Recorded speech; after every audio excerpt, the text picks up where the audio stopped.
Hello and welcome. So, you're thinking about visiting or maybe even moving to the southern tip of Vancouver Island? Well, you've definitely come to the right place.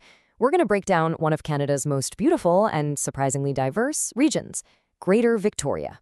Okay, let's get into it. Look, it's no secret, Victoria has an amazing reputation. You know, the city of gardens, those beautiful historic buildings, incredible ocean views. It's that picture-perfect spot that always seems to be on a best-of list, and honestly, for good reason. It's the postcard image most of us have in our heads. But here's the real question, the one that matters. Greater Victoria isn't just one single place. It's a patchwork of 13 totally distinct municipalities.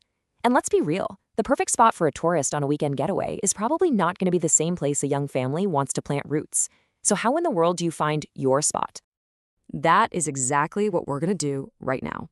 We're going to peel back the layers and look right past that postcard image to understand how the region is actually laid out, what the different neighborhoods feel like, and, the real-world trade-offs that come with each one.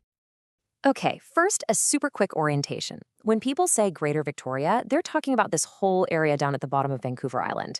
Now, to keep things simple, we're going to focus on the three zones that most people are curious about: the vibrant urban core, the classic seaside suburbs, and the absolutely booming Westshore. Let's start right in the beating heart of it all, the core. This is mainly the city of Victoria itself and its neighbor, the township of Esquimalt. You can think of it as the historic and cultural center of gravity for the entire region.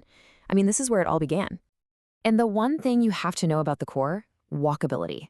Downtown Victoria has a walk score of 94. That's officially called a walker's paradise.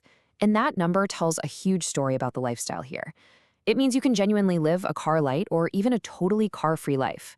Your groceries, your job, a night out, it's all just a walk away. Now, what's so interesting and what this slide shows is that the core really offers two completely different experiences at the same time. On the one hand, you have the visitors who flock to all those iconic spots.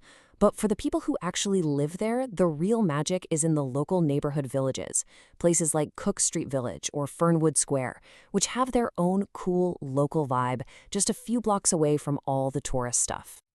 So who's living here? Well, it's a real mix. You've got your young professionals who want to be near the action, downsizers who are happy to trade a big house for a walkable condo, and of course, students. The trade-off is pretty clear. You're gonna pay a premium per square foot for all that convenience, and you're living with the energy and the density of a city. And, we have to talk about the reality of city living. The Crime Severity Index, which measures both how much crime there is and how serious it is, well, it's way higher in the city of Victoria compared to its suburbs. Now, it's really important to note that a lot of this is concentrated in just a few blocks downtown, but it's still a factor in that urban experience. Okay, so if the core is the energetic heart, let's move out to the communities that wrap around it. The established, classic seaside suburbs of Oak Bay and Saanich. Think quiet, tree-lined streets, a lot more green space, and just a more traditional suburban feel. I mean, this quote just nails the vibe of Oak Bay, right? It's famous for its perfect gardens, these absolutely stunning character homes, and it has this charming kind of British village atmosphere. It really is. Well, it's picturesque. But that storybook lifestyle, it comes with a storybook price tag. The median price for a detached house here was $1.75 million. That number tells you everything you need to know. Oak Bay is one of the most exclusive and expensive places in the entire region, period. Okay, now let's talk about Saanich. Saanich is this huge, really diverse municipality that kind of wraps around Victoria. A good way to think of it is as the bridge of the region. It's not quite the dense city core, and it's not the rural peninsula. It's that super convenient, family-friendly area that connects everything together. And this right here, this is Saanich's superpower, its location. It doesn't matter if you work downtown or at the University of Victoria, you're looking at a very, very manageable 10 to 20-minute drive without traffic. That central spot is exactly why so many families and professionals decide to call Saanich home. All right, let's head west, over what the locals call the Colwood Crawl. We're going to the Westshore, which is mainly Langford and Colwood. This area, without a doubt, is the fastest growing part of Greater Victoria. It's all about new construction and a really modern suburban feel. So why is everybody moving here? Well, it all boils down to a pretty powerful deal.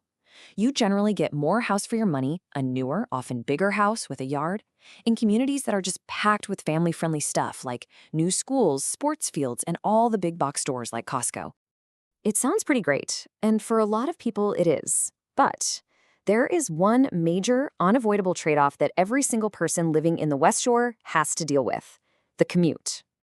And here it is, laid out plain as day. If there's no traffic, you can zip downtown in under 30 minutes, no problem. But during that morning and evening rush hour, that exact same drive can easily become 45 minutes, even an hour. So that's the deal, plain and simple. Residents trade a longer commute for more space and better affordability. Okay, so we've toured the core, the suburbs and the West Shore. We've seen the good, the bad, the trade-offs of each. Now, let's bring it all together and help you figure out which of these very different lifestyles might be the right one for you. This summary table is basically the entire explainer in a nutshell. You can see all the trade-offs at a single glance.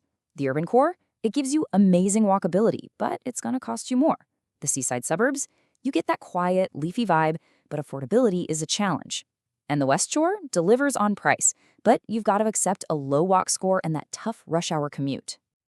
At the end of the day, picking a place to live in Greater Victoria isn't about finding the best neighborhood. It's about finding the one that fits your life and your priorities. It's a choice between walkability and a big backyard, between commute time and your mortgage payment. So the only real question left is, what's most important to you?